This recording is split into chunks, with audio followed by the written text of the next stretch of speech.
At least this one, they didn't fight like they did with the women's and the youth one in Cape Coast. We thank God that they learned from their lessons. But I think for the NPP, this is a reshuffling of old faces.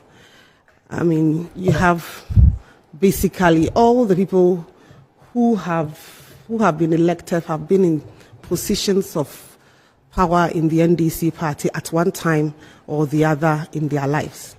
And so I honestly do not see any new, one or two new faces, but it's the same old thing. You have a general secretary, my own uncle, Uncle Esi Edunketia, who had been general secretary for 17 years.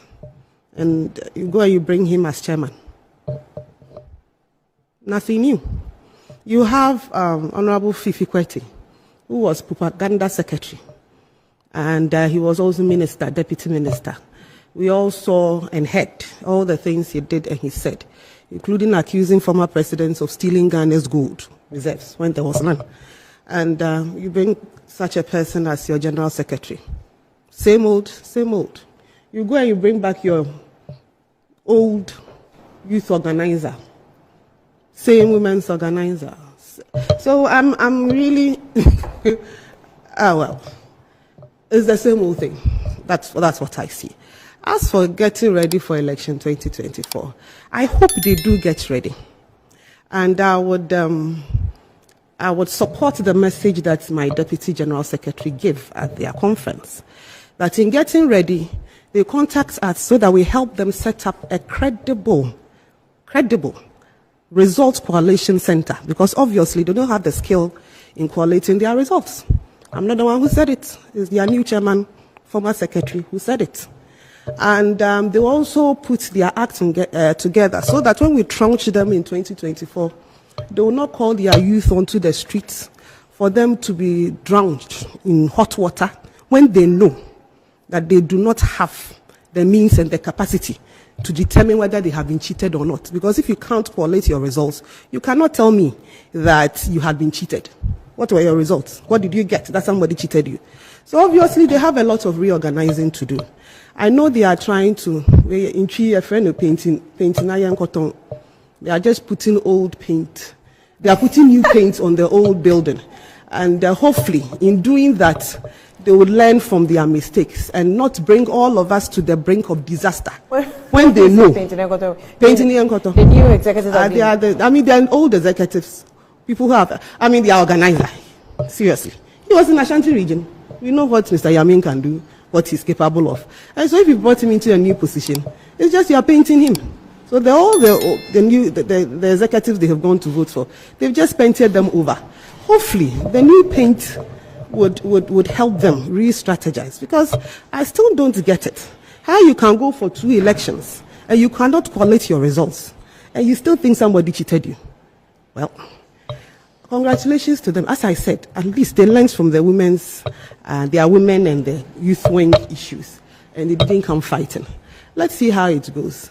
But I don't think the NPP, we are in any way bothered at all. It's the same old, same old. So, Laura, I'll come to you. They're saying that you, as in NPP, were actually seemingly supporting Ofusu Ampofo. So you must be disappointed now that the Esi Edunketia is rather voted into office. Was it a general election they had? Yes. Was it a general election? It was party to party. It was NDC to NDC. It wasn't a general election. It wasn't a national election for all Ghanaians, was it? It was NDC. It was an NDC internal national election. It was NDC against NDC. What has that got to do with the NPP? All that we wanted them to do on the back of what happened in Cape Coast was to have a peaceful and a successful Congress. Because the path we've chosen is multi-party democracy. And if there's only one party, definitely that won't be multi-party democracy. The two biggest political parties are the NPP and the NDC. Nobody wishes ill for them, because we need them to be all set and all organized so we can go. But apart from that, I don't see what our business was campaigning for, supporting for any candidate. It doesn't add anything to us. If we campaign for the person to win, will the person come and work at our headquarters or work in the constituency or the regions for us? So that's neither here nor there. But with all that Ellen has said, for me, it's just like going back to the genesis. But that should also raise some questions. What are the old folks telling the youth in the party? That you are not up to the task? What is it? What is bringing all these people back from retirement, if I should put it in that context? All the people they voted for, from General's Elevation, Yamin, from Ashanti region, he used to be... Is Yamin too old to be... I'm not talking about old as in age. And when it comes to politics, the experience counts more than the age. A number of years. Someone could be 20 years, started doing politics when they were 18. Someone could be 30 years, started doing politics last year. It doesn't really come to place the experience and how long you've been in the system.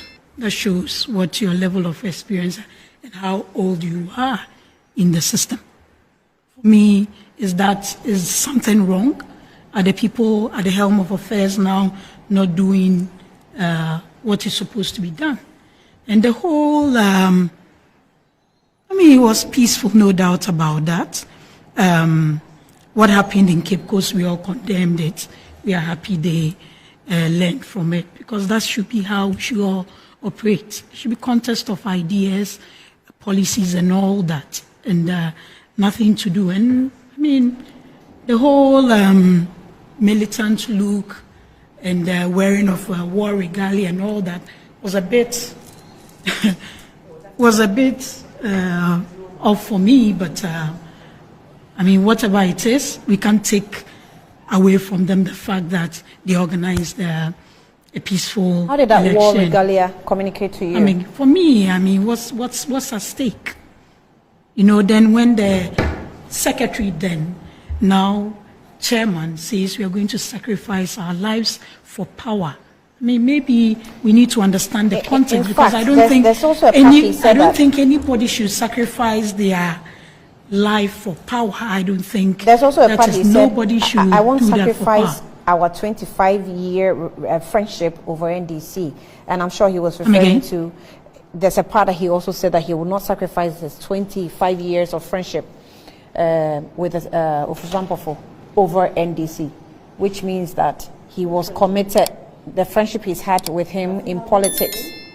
Oh, of course, but they've been in politics for years, and they've worked together for years. They should have a level of friendship. But it's not for you to say, to confirm or deny. They know what they have. Oh, we thought we saw you do they have, and I honestly can sit here and cry more than the bereaved. No party. Look, unity is the fundamental thing for any political party. In his speech, he spoke about unity. It's up to them to get their house together so we can all go into a peaceful 2024 election in a contest of ideas, in a contest of what will make Ghana work and become better than what it is and all that. At least we now also know that all that was done and the drinking of the tea during the coalition had to happen because they didn't have anything to collate, so they had to find themselves drinking tea and all that. But that's fine. We've offered to give them technical support if they so wish. But we need every party in this country to be united, so we go into a proper contest. All we seek to do is come and manage Ghana and manage it well.